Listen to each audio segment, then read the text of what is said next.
Taiwan, I'm Reece with news from here in Taiwan and around the world. Taiwan's High Court has rejected former Taipei Mayor Wen-je's appeal to be released from detention pending his trial on corruption charges. The founder and former head of Taiwan's third party, the Taiwan People's Party, spent nearly 4 months in detention before being released on bail in late December. He was detained again a week later after prosecutors argued he could collude with his co-defendants in the case. Partisan tensions are flaring after a rally in support of the detained Taiwan People's Party founder Wen-je. Ke faces charges of bribery and embezzlement, but views of his case differ sharply across party lines. As John Van Trieste reports, the latest point of contention is whether the rally itself could affect Ke's chances of a fair trial.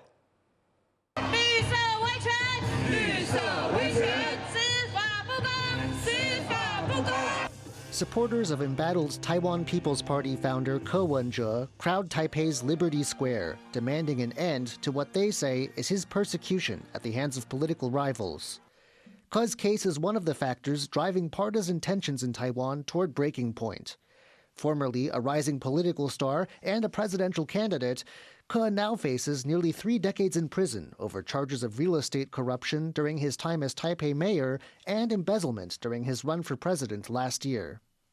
These protesters say the charges are politically motivated, and they believe the ruling Democratic Progressive Party, represented by the color green, has its thumb on the scales of justice. 对抗民进党这一个绿色威权的恐怖统治下面，台湾人民不分党派都应该要团结在一起站出来。 While the rally was peaceful, it set off a fresh wave of partisan anger, a wave that's about to crest. DPP lawmaker Zhong Jiabin says that come Monday, his Justice Committee will hear a report on whether Ke's supporters obstructed justice by taking to the streets. 对于发起这样的群众是否会去影响司法的公正审判，我们觉得也要来听听司法实务者的心声。 And this, in turn, has triggered the Kuomintang, the third of Taiwan's big 3 parties. Despite their differences, the Kuomintang and the Taiwan People's Party often work together as an opposition bloc, and several leading KMT members were at the Ke rally in solidarity. 钟嘉宾，如果你觉得我们都是现行犯，你现在去报警，把我们现在在场所有人都抓走，看你敢不敢。 The current tone of Taiwan's politics is one of acrimony. Already, bitterness over recent controversial bills had the ruling and opposition blocs threatening each other with mass recall campaigns. Now, the case of Wen-je is tearing open a fresh divide. James Lin and John Van Trieste for TaiwanPlus. The Foreign Ministry has thanked the outgoing Biden administration in the US, while saying it looks forward to more cooperation under a second Donald Trump presidency. 外交部除对拜登政府表达诚挚感谢，也期待在台美关系坚实友好的基础上，未来进一步强化与新任川普政府的合作，并持续展现台湾自我防卫的决心。 This comes as the White House restated its support for Taiwan's defense in a release highlighting the US commitment to the Indo-Pacific. The statement summarized US support for Taiwan's security and Biden's focus on the Indo-Pacific region. US President-elect Donald Trump will return to the White House on January 20th for his second term in office. Deadly wildfires continue to rage in the Los Angeles area, with authorities warning the danger is far from over. Elevated critical fire weather conditions are predicted to begin this evening and continue through Wednesday. Moderate to locally strong Santa Ana winds will affect Los Angeles County today and tomorrow, and again Monday through Wednesday. Despite efforts to extinguish or slow the flames as they consume entire neighborhoods, the 2 largest fires, the Eaton and Palisades, are less than 20% contained. At least 16 people are confirmed to have died so far, and the number is expected to rise. More than 100,000 residents remain under evacuation orders. Ukraine says it's captured 2 North Korean soldiers, a first since North Korean troops started fighting for Russia last fall. Footage purported to be of the captured soldiers has not been verified. Ukraine says it is interrogating the men with South Korean help. Both men have injuries. Kyiv says it's holding the men in conditions that meet the standards of international law. A sit-in protest has taken place in Taipei against a potential ban on importing or keeping as pets nearly 1,000 species of animal. Owners are worried pets that have become like family members could be taken away. Cadence Quaranta reports. Around 100 people gathered in front of the legislature to protest a potential ban on over 950 species of animals, making it illegal for them to be imported into Taiwan or to be kept as pets. Those species include some types of snakes and other reptiles, as well as other animals like meerkats, animals that many protesters here own and say have come to feel like family members. Many are worried their pets may be taken away. 我现在自己本人有养很多蛇啊，对，包括我自己正在饲养的乌龟，也被列为其中一个被禁的物种。对，那只乌龟陪伴我7年了，明明就是陪伴大家很久的家人，瞬间，然后就突然不能养，突然合法的东西突然变违法了，对，所以大家就出来表达自己的意见。因为我觉得这关系到宠物，因为它已经涉及到是我的家人的层面，所以我觉得我必须要出来去捍卫它。我觉得如果你要禁止养这个宠物，你就要有足够的证据，而不是说你不够了解它，你就要一昧的去禁止。对，这是很奇怪又很离谱的一件事情。Protesters further argue that banning animals that are already actively sold here will only drive those markets underground, creating more illegal activity. They also say the ban could lead to pet owners abandoning their animals, releasing them into the wild. This is something that's created problems for Taiwan in the past, with green iguanas becoming an invasive species after many people who owned them as pets abandoned them. 我觉得它增加了这个政策，它只会变相的变成之后会有更多的物种变成绿鬣蜥。我今天不想养了，我没有地方给别人帮忙或什么的，那我也不能转交给政府，所以我只能选择放生。Yet some disagree, with animal rights activists protesting days earlier in support of the ban, saying some of these animals on the list are not suitable to be kept as pets. And a representative of the Agriculture Ministry who also showed up to the protest said current owners of species on the blacklist would not be forced to give up their pets. They simply wouldn't be able to buy new ones. Years of research have been put into deciding which animals to ban, and the policy is still in the public discussion phase.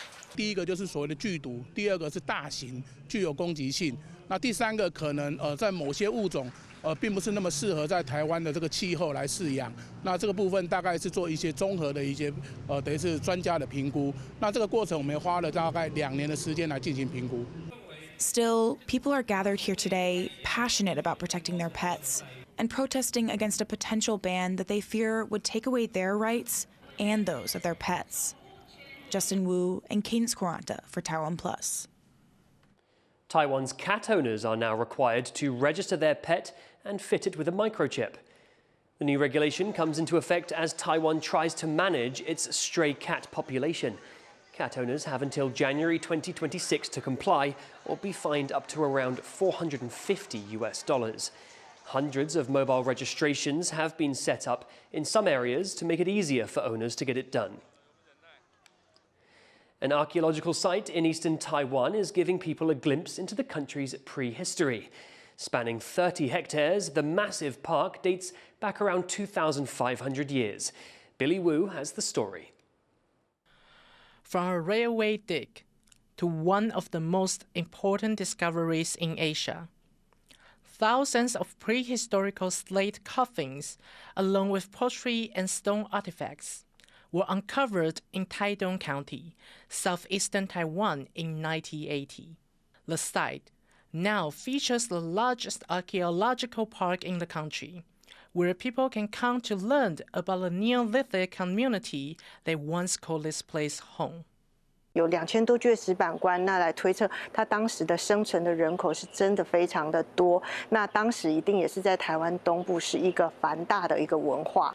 Spread over 100 hectares, the Beinan Site Park is not only Taiwan's largest prehistorical human settlement.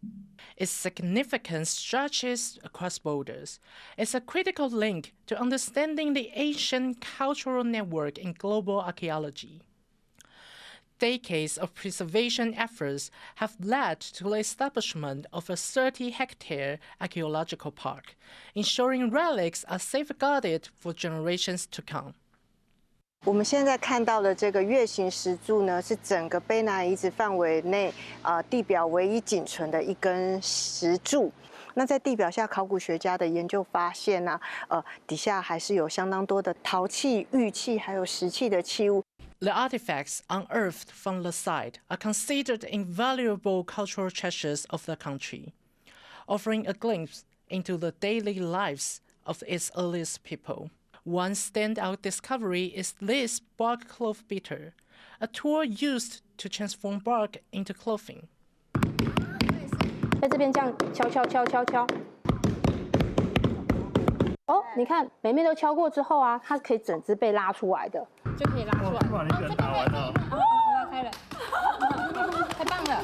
The site also yielded stunning jade artifacts, including the iconic human-animal-shaped ornaments now designated as national treasures, and displayed at Taiwan's National Museum Prehistory. The museum and the park serving not only as windows to the past, but as a showcase celebrating Taiwan's rich prehistoric heritage, connecting the modern world to a culture that thrived here thousands of years ago. Chris Ma and Billy Wu for TaiwanPlus. As the world continues to face growing environmental problems from electronic waste, one Taipei-based artist is turning discarded materials into unique artworks. Wesley Lewis has more.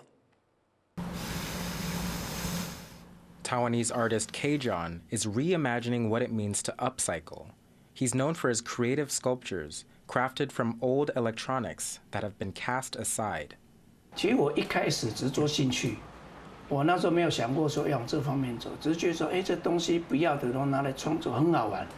而且我从那个时候开始，就是在陆陆续续做了一些，就越做越好玩。A former graphic designer, K-John has been making his artworks for nearly a decade, prompted by what he calls his childlike imaginings and a strong sense of environmental responsibility. Not wanting to contribute to the growing global problem of e-waste, he re-envisions components from broken electronics, reassembling them into art. K-John's workshop and his sculptures of spaceships, robots, and even King Kong are located in Taipei's iconic Treasure Hill neighborhood. This area was once an illegal hillside settlement founded by military veterans in the 1940s. It was revitalized in 2010 by the city government working with NGOs. This initiative was criticized for having displaced many of their original tenants, while simultaneously praised for fostering a new environmentally conscious artist community, which includes K-John. Aside from keeping waste to a minimum, K-John says his art is also motivated by the need for sustainability. In 2022, over 60 million tons of electronic waste was produced globally, of which less than a quarter was recycled. It's one of the world's fastest surging solid waste streams. The WHO says the toxins in unrecycled e-waste could pose adverse environmental and health effects, especially for children and pregnant women, a concern that K-John hopes to help address. 我们制造的垃圾会越多，但我们一定没办法零垃圾，这不可能。但我们只能够减少垃圾，就是尽量绿生活，所以只能说，我们用现有的东西，让它更一个生命。Though the world's waste problem doesn't seem easily surmountable, K-John says he wants his art to inspire creativity and meaningful conversations among his community and those who visit Treasure Hill. And he doesn't intend to slow down, aiming to keep finding innovative ways to repurpose one man's heap of trash into another man's hill of treasure. Fu Huahong and Wesley Lewis for TaiwanPlus. Thank you for watching What's Up Taiwan. Finally, we take you to London for RuPaul's DragCon UK. I'm Reece. Take care and see you next time.